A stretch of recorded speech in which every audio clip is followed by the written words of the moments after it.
I got you. Yeah.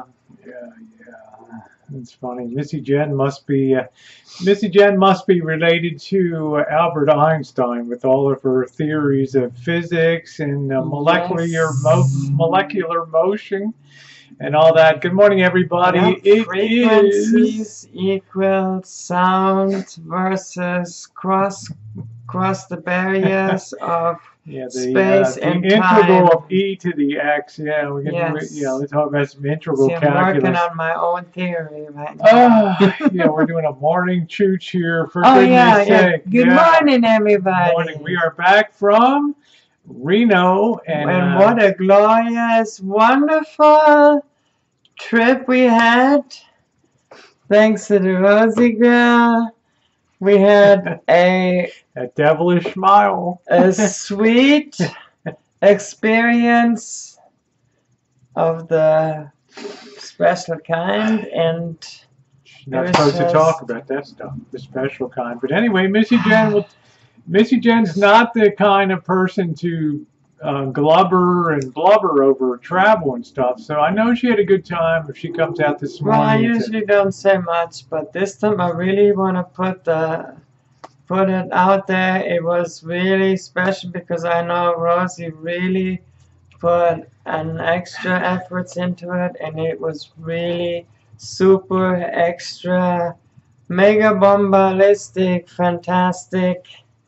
It was really super great. So well, you know, we got to thank hotels.com. You know, we've racked up a lot of free hotel nights. You know, if you stay 10 nights, you get a free night.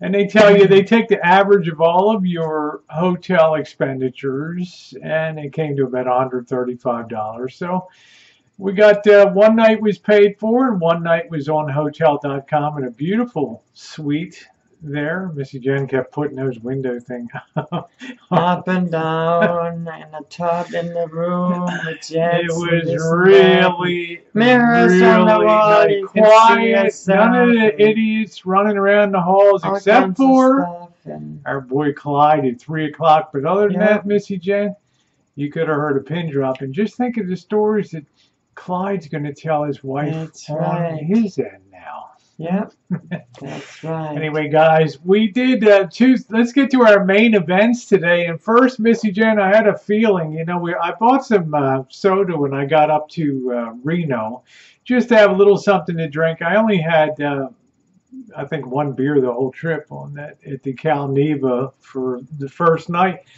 but we had 4 cans left over of this, and I decided to bring it home, and I packed it in the suitcase because, well, we're trying to get out this morning and get everything down in one load. So Missy Jen's all loaded with her bag and stuff on her wheelchair, pushing forward, and I'm dragging my suitcase behind. So I wanted to make it as simple as possible. So I put these into the suitcase, and I was kind of concerned because when you go up to high altitude, things expand, right? They expand, right? So I get back here and I open my suitcase, and my stuff is soaked inside of the suitcase. There you go. 1 can, totally empty of its content. Just go like this. Whoa! I was trying to show people this is, you know, pretty cool. No apparent. It just seeped out. Missy Jen thinks, with her knowledge of mechanics and physics, that it leaked through the seal there. So, you know. Because at the factory they press on the lid, the top lid. All right, you know. So and I'm done. I should have known. We go up to 9,000. We go up to 9,687 feet. So. First of all, just to show that this was completely sealed, and then see, it is empty. There's nothing, unbelievable. Nothing in it. Yeah, it's all over all my stuff. Luckily, Mrs. Einstein, luckily, it was not a sugar soda. It was just artificial sweetener. So there's really nothing. Artificial sweetener. Nothing left. Now let's talk about ripoff. So here's just a quick tip.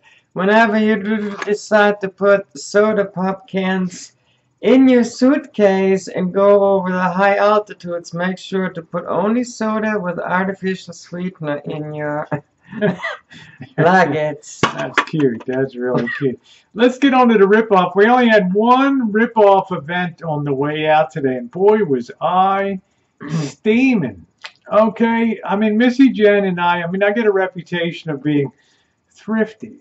Okay, kind of tight with a buck, but Missy Jen will tell you, when it comes to compensating people that provide service for a living, waiters, waitresses, things like that, I'm not cheap in the least. Right, we're always giving the 20% on tips and stuff. Yeah, We're always. taking care of the bellman who held our bags till the room was clean on Friday, Yeah. tipping him. We're in and out of the garage. The valet, hey, how you doing? Slapping skin, putting a couple bucks in his hand. So it's not like it's some kind of karma payback. But this morning we're leaving. Right, and the guy brings the van out of the garage, the valet dick, right? He comes up out of the garage, he gets out of the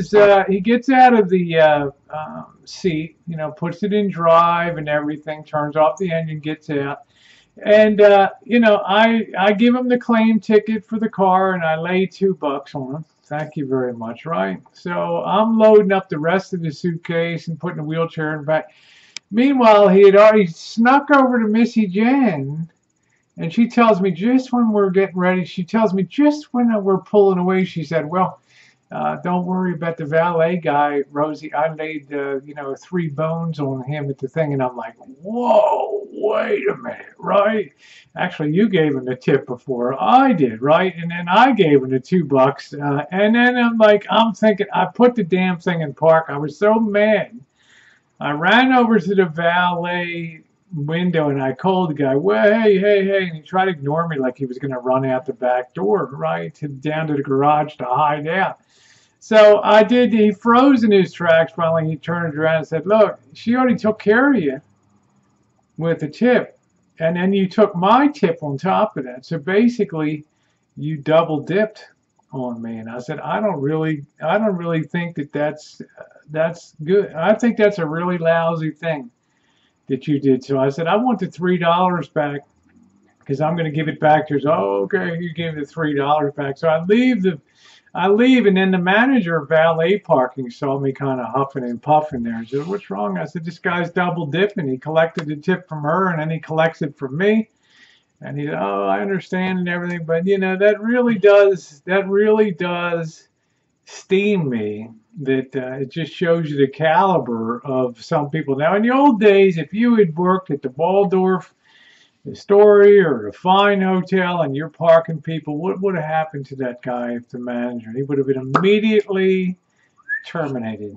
Right to the there. curb. You know, because you're making plenty of money by being a valet for these casinos. It's a very sought after job. That's right. There was the PGA golf tournament. LPGA, ladies professional golf. I mean, there's always something going on with people got some bucks. They're always laying a dollar to buy. Yeah, big fancy German cars, Audis. I mean, let's do it this way. You hump 10 cars in an hour, which is not that much. Every 5 minutes or so, you got a car.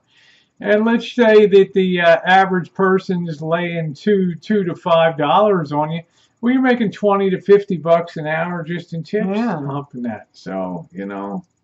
Shucks, I should be a valet. Missy Jen knew I was steamed when I went in. I should go to the Waldorf to become a valet. I might have been born in the morning.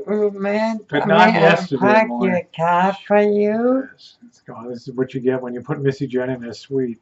Anyway, guys, happy Friday to you. I have no idea what we're going to be baking tonight, but I do know we got more videos coming up from Virginia City and nighttime in Reno, a few cinematic experiences for you, and then a special treat from Virginia City, something a little on the spooky side. That's right. And also check out the drone video.